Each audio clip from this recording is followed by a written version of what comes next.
History often feels like it's set in stone, right? A collection of facts we all just agree on.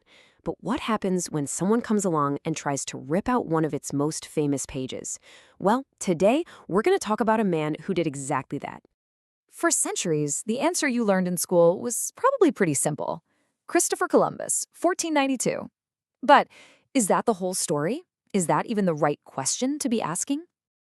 So, back in 1976, this book called They Came Before Columbus just drops. And it didn't just suggest a different answer. No, it proposed a whole different version of history. It kicked off this massive firestorm in the academic world that, honestly, is still kind of smoldering today. So let's get into the story behind the book and the man who dared to write it. Right at the center of the storm was Professor Ivan Van Sertima. And he wasn't just another historian. The sources we're looking at call him an intellectual insurgent, which is a pretty cool title, right? He was a scholar who really went after the whole idea of a single Western-dominated history. So who was this guy? Well, Ivan Van Sertima was born in what was then British Guyana, and he came of age right when countries were breaking free from colonial rule. He didn't just study history. He was also trained in linguistics and anthropology. And that combo gave him this really unique way of looking at the past. He learned to read things like artifacts, almost like they were books, looking for stories that mainstream science might have just glossed over. And this quote, this gets right to the heart of his mission. Van Sertima's work wasn't really just about who got here first.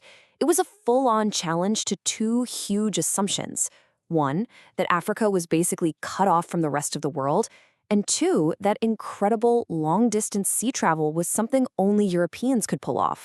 Okay, so in his most famous book, They Came Before Columbus, he lays out his whole case. And he pulls together evidence from all over the place to argue that, yes, Africans had reached the Americas way, way before 1492. His first piece of evidence, and maybe the one that grabs you the most, was the ancient Olmec heads in Mexico. These things are huge.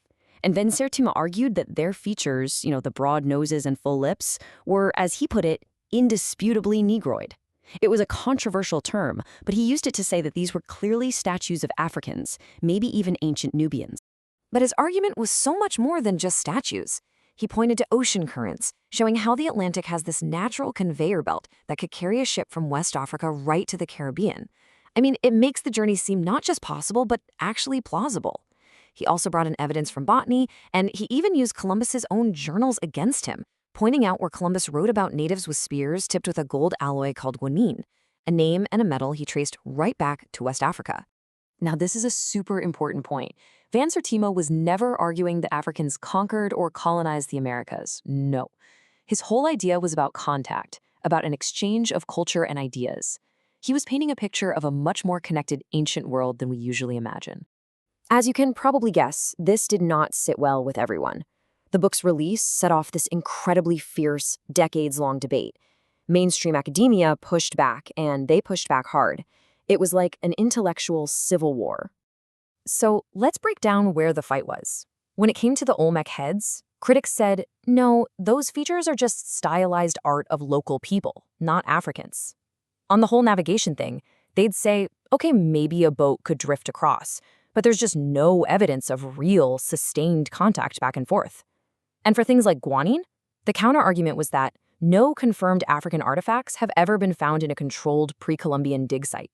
The big academic term that got thrown at Van Sertima was hyperdiffusionism. Basically, his critics accused him of suggesting that the indigenous peoples of the Americas couldn't have built their amazing civilizations without outside help. Now, his supporters absolutely rejected that. They said the establishment was just using big words and strict rules to shut out ideas they didn't like. And then, more recently, a whole new player entered the game: ancient DNA. Genetic studies on Olmec remains have come back with exclusively Native American ancestry. The number of pre-Columbian African genetic markers found? 0. A big, fat 0. And for a lot of scientists, that felt pretty definitive. So is that it? Case closed? Well, not exactly. See, to really get Van Sertima's importance, you have to look beyond just a simple was he right or wrong, and look at the massive impact he had on how we even think about history. This slide really nails the two sides of his legacy. On the one hand, his specific claims about the Olmecs, yeah, they're largely rejected by mainstream science today.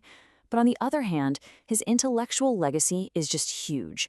He forced the world to seriously consider the idea of Africans as master sailors and scientists.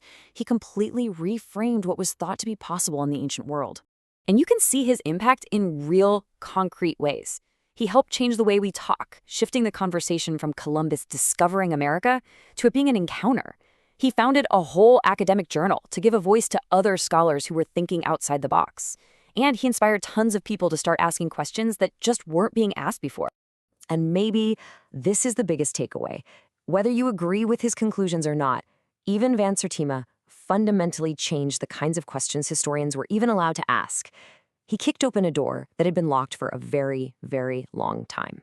Which kind of leaves us with one last big question that gets right to the core of his work.